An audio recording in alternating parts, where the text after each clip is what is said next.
print off my notes, and then I left my computer at home, so I'm going to have to turn to the screen to read. So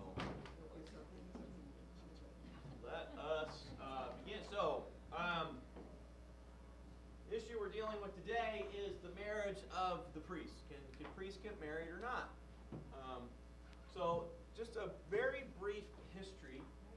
In the church, priests used to be able to get married. In fact, for a long point in history, priests were married. The Apostle Peter was married. How do we know that the Apostle Peter was married? Jesus healed his mother-in-law.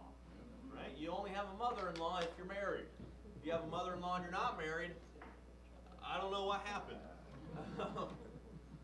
Many bishops and priests and even some popes who were married are the children of bishops and priests.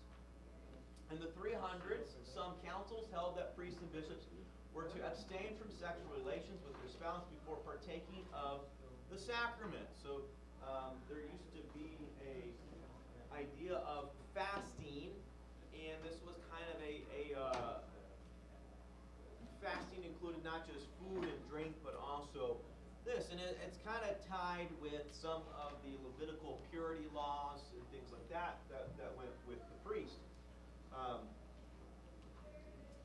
It's not until the First Lateran Council, so 1123, that a general prohibition is given against priestly marriage. This is then in 1139 at the Second Lateran Council confirmed. Now the Lateran Councils were the Western Church only, so the Roman Catholic Church only. They were not an ecumenical council, which is why in many Eastern Orthodox churches, the priests are married or can be married. Now, I will say this, for people who colloquize into the Roman Catholic Church, who were a pastor in another church body and become a priest, they can remain married in large part. There are some exceptions for that, and they can't hold any ecclesiastical offices, so they can't be bishops and things like that. But it's not until 1123, so 1100 years into the history of the church, that priestly marriage is banned. This was the culmination of a reforming movement in the church that saw a dramatic change in previous practices. So about every 500 years or so, there's a major Reformation movement in the church. There's minor ones in between that. And I was talking about this in confirmation class yesterday. Some speculate that we are right now in the wider church in potentially one of those major reforming movements. It will finish well after we're dead, because they usually like to take about 100 years or so for everything. Yeah, there was this general idea of wanting to, quote unquote, raise the holiness of the priest, and so they thought, hey, let's stop them from getting married. There's also concern that the children of priests could potentially inherit church lands. So there was a practical consideration, so to speak, a business consideration on the church's part, saying, well, hey, so-and-so shouldn't get this church land. Church lands weren't just where the church building was, right? In the time of the French Revolution, the largest landholder in France was the Roman Catholic Church. They owned fields and forests in mines that they then leased out for people to use for timber or farming or even mining. So it was a money-making venture at this point in a lot of ways. So the Augsburg Confession. There has been common complaint concerning the examples of priests who were not chaste. For that reason, also Pope Pius is reported to have said that there were certain causes why marriage was taken away from priests, but that there were far weightier ones why it ought to be given back. So Platina writes, since therefore our priests were desirous to avoid these open scandals, they married wives and thought that it was lawful for them to contract matrimony. First, because Paul says in 1 Corinthians 7, 2, and 9, to avoid fornication, let every man have his own wife. Also, it is better to marry than to burn. Secondly, Christ says in Matthew 19:11, All men cannot receive the same, where he teaches that not all men are fit to lead a single life. For God created man for procreation, Genesis 1:28. Nor is it in a man's power without a singular gift and work of God to alter this creation. So in other words, marriage is good. Men were designed to be married. While there are some considerations for priests not to be married, it's actually greater considerations for them to be able to marry. For it is manifest, and many have confessed, that no good, honest, chaste life, no Christian, sincere, upright conduct has resulted from the attempt, but a horrible, fearful unrest and torment of conscience has been felt by many until the end. So they try to enact this extra holiness, and it's basically backfired. Therefore, those who are not fit to lead a single life ought to contract matrimony. For no man's law, no vow, can annul the commandment and ordinance of God. For these reasons, the priests teach that it is all lawful for them to marry wives. It is also evident that in the ancient church, priests were married men. For Paul says in 1 Timothy 3:2 that a bishop should be chosen who is the husband of one wife. And in Germany, 400 years ago, for the first time, the priests were violently compelled to lead a single life. That would be 1100 AD. Who indeed offered such resistance that the Archbishop of Mayence, when about to publish the Pope's decree concerning this matter, was almost killed in the tumult raised by the enraged priests. So, everybody thinks pastors and priests are nice, docile people. They frequently, in church history, enacted violence upon one another.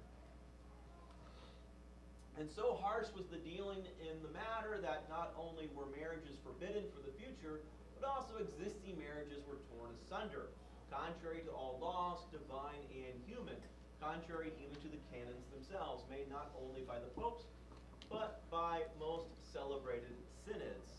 Synods, another name for councils, things like that. Not like major councils, but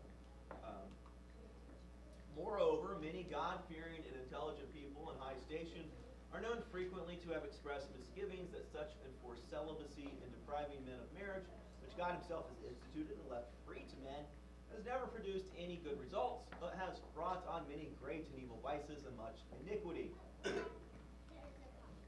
Seeing also that, as the world is aging, man's nature is gradually growing weaker, it is well to guard that no more vices steal into Germany. Why are you going into the nursery? That's your question. Furthermore, God ordained marriage to be a help against human infirmity. The canons themselves say that the old rigor ought now and then in later times to be relaxed because of the weakness of men, which it is to be wished were done also in this matter.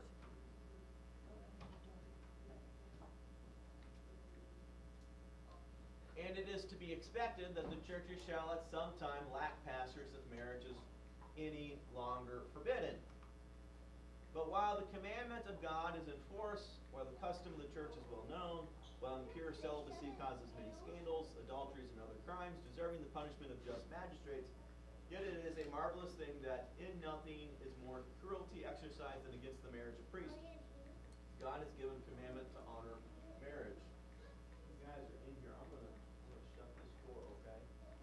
I'm gonna shut the other one, yep.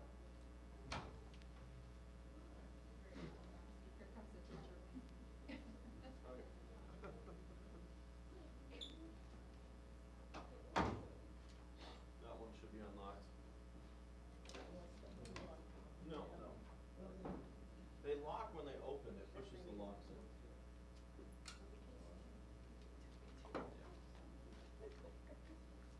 All right. Okay. By the laws of all well-ordered commonwealths, even among the heathen, marriage is most highly honored. But now men, in that priests, are cruelly put to death, contrary to the intent of the canons, for no other cause than marriage. Paul in 1 Timothy 4:3 calls that doctrine of devils, which forbids marriage. This may now be readily understood when the law against marriage is maintained by such penalties. But as no law of man can annul the commandment of God, so neither can it be done by any now. So man doesn't get to trump Scripture. Accordingly, Cyprian also advises that women who do not keep the chastity they have promised should marry. His words are these, Book 1, Epistle 11, "But if they be unwilling or unable to persevere, it is better for them to marry than to fall into the fire by their lust. They should certainly give no offense to their brethren and sisters." And even the canon shows some leniency towards those who have taken vows before the proper age, as heretofore has generally been the case. So what happened was young girls were put in nunneries, and then they would come of age, and there would be scandals because those vows that they made when they were 10, 11 years old, they, broke because they were 16, 17. All right, so any questions on this so far? Was there, Yep. I had a Renaissance Europe professor say part of all this went to a priest would marry, and the time would come when they would need a new poet laureate in that area that was controlled by their diocese. And apparently this guy would always give the job to the hack brother-in-law to be the poet laureate. The guy could barely spell words. So there was a lot of corruption there was- that they were trying to There weed was out. corruption. Yeah. I mean, this was part of the reform movement. There was corruption. There was preference given to the children of bishops and the children Right, of yeah, cardinals. yeah, it tended to be bishops, monsignors that would start. Right? And this isn't in the 1400s, there were major families in Italy fighting, including assassination, over who would be the Pope. The Medicis, and I forget who else. When you read Dante's Inferno, all the popes in hell are the ones who are against his patron's family. Right? They're all the ones in hell because, also kings were getting involved, and there's political power play, things like that. But then on the local level, what would happen is, priests would be married, but they would commit adultery, and this would be scandalous. And so this reforming movement in the 1100s, dealing with a lot of different things, one of the things they said is okay, we're going to just remove all this corruption, and we're going to do it by just not allowing priests to marry. Instead of actually, it's basically an overcorrection, is what happens. So for 400 years, marriage is outlawed in the church by priests. And when this happened in 1100, by the way, priests who were married were either kicked out or their marriage was forcefully annulled and their children disowned. That's why those priests in Germany were so upset, right? You're either going to make me annulled and kick out my kids, or so it was just all sorts of stuff. Now, there was, in the Roman Catholic Church, just a couple of years ago, there was a petition to allow priests in Africa to marry, and potentially even have multiple wives, because they're coming out of cultures where they have multiple wives. They might already have multiple wives. They might already be married. The cardinal, historically, for the majority of the church, marriage was allowed. And there is no prohibition against the marriage of priests or the marriage of pastors in either the Old Testament or the New Testament. Right? Eli, the high priest, has sons. His sons aren't great, but he has sons. The high priest, like the whole, otherwise there wouldn't, it's Aaron and his sons, and those are the ones that serve. It's Aaron and his sons. Those are the ones that get to be like the high priest as it goes down. Right? They're having children. Right? Now sometimes there's corruption, but who takes care of the corruption? God does. Right? In the end, God will take care of the corruption. So in this overreaction, there is a somewhat of a lack of trust in God to take correction. There's also just a lack of discipline in large swaths of the church when it comes to ecclesiastical supervision. There's not faithful bishops that are enacting, no, you just can't name your son the poet laureate or whatever. No, you can't just, do this. That's not how this works. And so they got a few, they got a pope in, the reforming movement did, and they sweep these things in through a council. They're able to have enough bishops to vote on this stuff. So,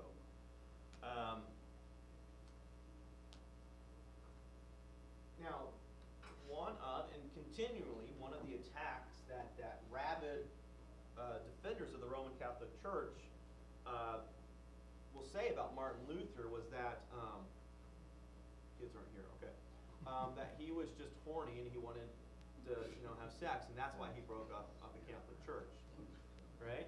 And we laugh at that, but when we make the same accusation against Henry VIII, nobody laughs. He was mad that Catherine of Aragon couldn't have kids, and so he trumps up a false charges in evidence and has her beheaded, and he keeps on doing that with all his wives that don't have sons until one, I think it's Catherine is her name, she happens to outlive him. He dies, so he can't kill her. And that is how we get Elizabeth I on the throne, because Henry VIII never had a male heir that lived that I'm aware of. He did have a male child, but I believe it died in childhood. He did become king briefly. He became king. And then he died. Okay, well then never mind. He He was became sickly the yeah, whole okay, time. and then Elizabeth became queen. So there we go. Okay, anyway, but Martin Luther, I mean, we know from his writings and stuff, he refused to get married, right, when they released Katie von Borg and the nuns that were with her, they married off all the other 9. But she said, no, I'm not going to marry unless I can marry Martin Luther. And he was quite a bit older than her. And finally he consented. And one of the reasons why he consented is because his friends came to him and said, hey, listen, you say that priests can get married, but you're not doing it yourself. You're setting a bad example.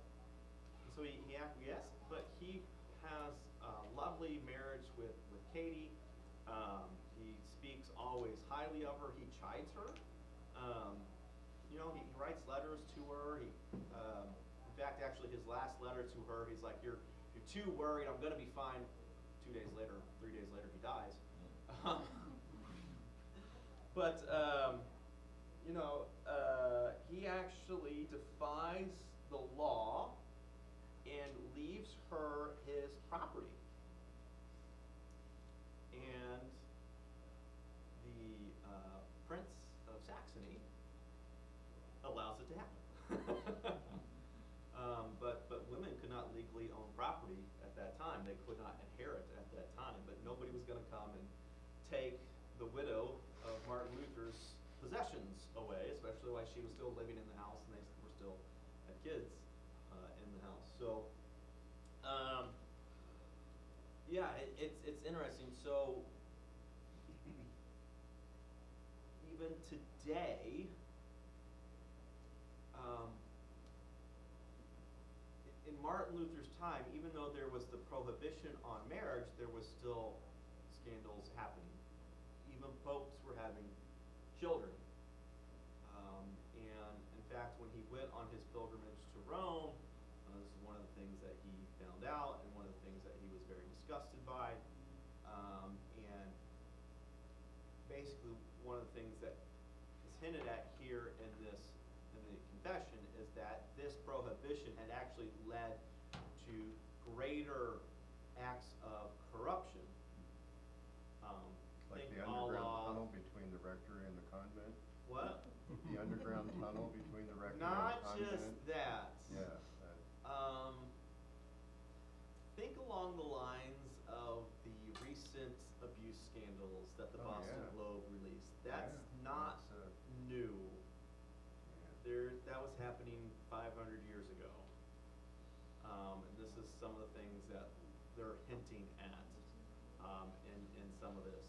So, now of course the Roman Catholic Confutation gets very upset with this, and so they write a rebuttal, and the rebuttal to the rebuttal, the Augsburg Apology. Despite the great infamy of their defiled celibacy, the adversaries have the presumption not only to defend the pontifical law by the wicked and false pretext of the divine name, but even to exhort the emperor and princes to the disgrace and infamy of the Roman Empire not to tolerate the marriage of priests. This is a polite way of saying the very crass words. Nevertheless, they do not seriously defend celibacy, for they are not ignorant how few there are who practice chastity. We cannot approve this law concerning celibacy, which the adversaries defend because it conflicts with divine and natural law, and it's at variance with the very canons of the councils. First, Genesis 1:28 teaches that men were created to be fruitful, and that one sex in a proper way should desire the other. Secondly, because this creation or divine ordinance in man is a natural right, jurists have accordingly said wisely and correctly that the union of male and female belongs to natural right. Okay, God created male and female. They are to desire one another, and this is natural law, basically, right? This isn't revealed magically in Scripture. I mean, everybody knows this as well. Thirdly, Paul says in 1 Corinthians 7:2, to avoid fornication, let every man have his own wife. This now is an express command pertaining to all who are not fit for celibacy. Okay? Fourthly, the pontifical law differs also from the canons of the councils. So, the pontifical law is actually in direct conflict with the councils that they are claiming to uphold.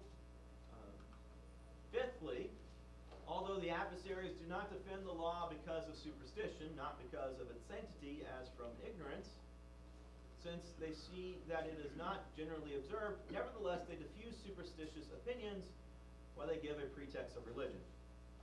Okay?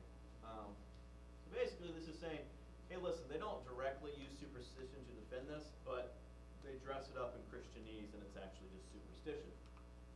Lastly, if they understand that celibacy is purity in the sense that it merits justification more than does marriage, we most emphatically contradict it, for we are justified neither on account of virginity nor on account of marriage, but freely for Christ's sake when we believe that for his sake God is propitious to us. So if you go back, all the way back to the numbering of the sacraments, remember marriage is a sacrament in the Roman Catholic Church, and so is ordination, and they tie that to the forgiveness of sins, which are actually, they tie it to works righteousness. You can't do that, right? Marriage doesn't justify, neither does being celibate justify. Even though they said lastly, by the way, then they had sixthly, right? You have fifthly, you have lastly, you have sixthly. And another thing. Yeah, basically it's like, and another thing, right? In conclusion, and another thing, right? It's the, but wait, there's more.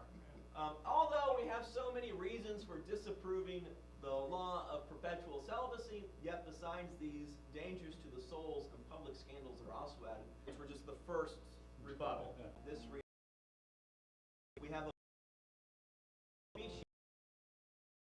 virginity without faith is not purity before God, and marriage on account of faith is pure, according to Titus 1:15, unto the pure all things are pure. The third argument is horrible, namely that the marriage of priests is the heresy of Jovinian. Fine sounding words. Pity on our poor souls, dear sirs, proceed gently. This is a new crime, that marriage, which God instituted in paradise, is a heresy. In that case, all the world would be children of heretics. Right? So basically, guys, this is so dumb. So dumb. Right. All right. So, Genesis 1:26 through 31. Somebody would like to read that, please. Then God said, let us make man in our image after our likeness, and let them have dominion over the fish of the sea, and over the birds of the heavens, and over the livestock, and over all the earth, and over every creeping thing that creeps on the earth. So God created man in his own image. In the image of God he created him. Male and female he created them. And God blessed them, and God said to them, be fruitful and multiply and fill the earth and subdue it, and have dominion over the fish of the sea, and over the birds of the heavens, and over every living thing that moves on the earth. And God said, behold, I have given you every plant yielding seed that is on the face of all the earth, and every tree with seed in its fruit. You shall have them for food, and to every beast of the earth, and to every bird of the heavens, and to everything that creeps on the earth, everything that has the breath of life, I have given every green plant for food. And it was so. And God saw everything that he had made, and behold, it was very good. And there was evening, and there was morning the sixth day. Right. So, God makes man in his image. He makes Adam and Eve in his image. They are for one another. They are to be married. Right? And, let's see. We even see this in Genesis 2:24. Therefore a man shall leave his father and his mother and hold fast to his wife, and they shall become one flesh. The man and his wife were both naked, and they were not ashamed. So, right, Christ is the second Adam. And Christ is prophet, priest, and king. The prophet, the priest, the king. Adam, by virtue of being the first man, is also prophet, priest, and king. And there is no prohibition of him being married to Eve.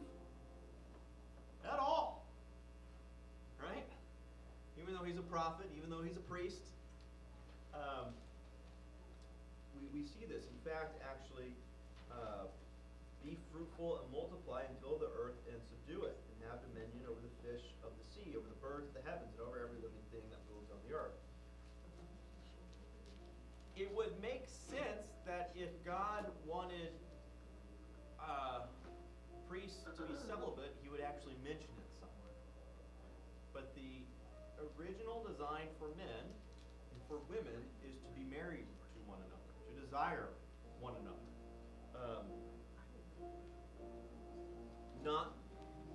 So when we speak of chasteness, when we speak of chastity, there's sometimes a confusion that it's celibacy. Chastity and celibacy are different. Celibacy is refraining from all sexual relations. Chastity is keeping sexual relations in a marriage, where it belongs, right? So, this is why we teach our children in the Sixth Commandment that its purpose is that we would lead chaste and sexually pure lives, right? So, sex in and of itself is not condemned. Be fruitful and multiply. You only do that one way. Until the invention of IVF, there was only one way to have children. All right? So, for the Roman Catholic Church to sit there and say, well, no, that makes people impure. That means that they can't be priests. Well, then everybody's impure. Which, I mean, everybody is sinful. But it's not marriage that makes you sinful. Marriage is good. Marriage is from God. 1 Corinthians 7, 1 through 9. Okay. Speak loudly. Now for the matters you wrote about, it is good for a man not to have sexual relations with a woman. But since sexual immorality is occurring, each man should have sexual relations with his own wife, and each woman with her own husband. The husband should fulfill his marital duty to his wife, and likewise the wife to her husband. The wife does not have authority over her own body, but yields it to her husband. In the same way, the husband does not have authority over his own body, but yields it to his wife. Do not deprive each other, except perhaps by mutual consent, for a time, so that you may devote yourselves to prayer. Then come together again, so that Satan will not tempt you because of your lack of self-control. I say this as a concession, not as a command. I wish that all of you were as I am, but each of you has your own gift from God. One has this gift and another has that. Now to the unmarried and the widows, I say, it is good for them to stay unmarried, as I do. But if they cannot control themselves, they should marry, for it is better to marry than to burn with passion. All right. Now, there's a lot going on there. We're going to start with that last part first. Why widows get to remarry? And why is he speaking of that? Because in the history of humanity, women live longer than men.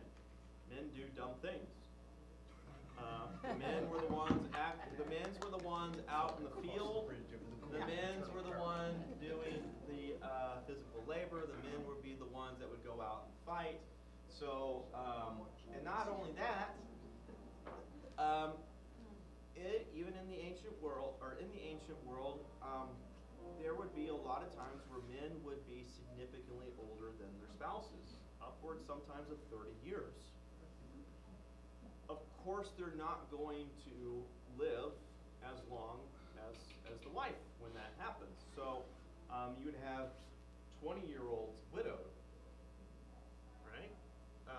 Okay, well, what do you do? Now, they had written to Paul specifically, and they had said to him, and this is quoted, it is good for a man not to have sexual relations with a woman. But what's Paul's response to that? That can lead to temptation and sexual immorality.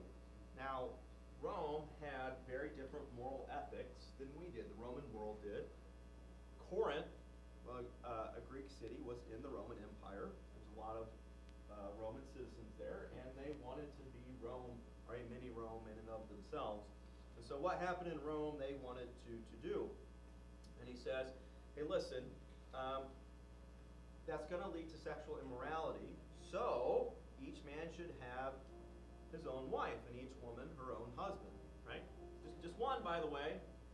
Just one for everybody. People sit there and say, polygamy is never condemned in the Bible.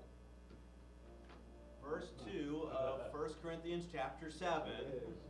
Polygamy is condemned in the Bible. All right? All right.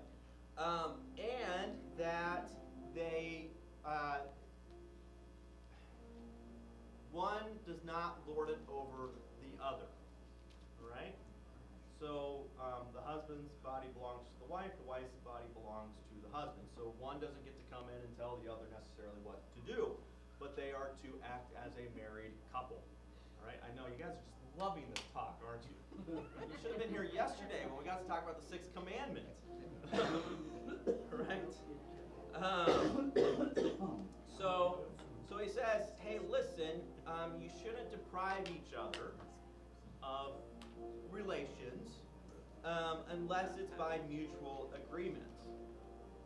Now, what's the flip of that? He doesn't sit there and say that means you can force yourself on your spouse either, right? So there is to be a talking there. And notice this in verse 6 and 7. Now as a concession, not a command. Right? It's like, I don't have this from the Lord. Okay? So as a concession, not as a command. You know, I wish you guys were celibate like I am. But if you can't be, then be married. That's fine. Right? We each have a different gift from God. Some people have the gift of celibacy. Right? We recognize this today. These people are called asexual. They don't feel sexual attraction to anybody. Right? But That is less than like 1% of 1% of the population. It's very, very rare. So we can't take that and then make everybody apply to it. Oh, 1 Timothy chapter 3.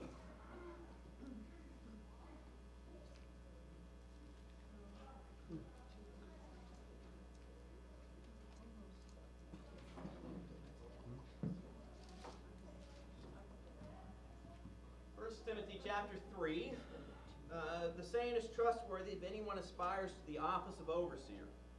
He desires a noble task. Therefore, an overseer must be above reproach, the husband of one wife, sober-minded, self-controlled, respectable, hospitable, able to teach, not a drunkard, not violent but gentle, not quarrelsome, not a lover of money. He must manage his own household well, with all dignity, keeping his children submissive, for if someone does not know how to manage his own household, how will he care for God's church? He must not be a recent convert, or he may become puffed up with conceit and fall into the condemnation of the devil.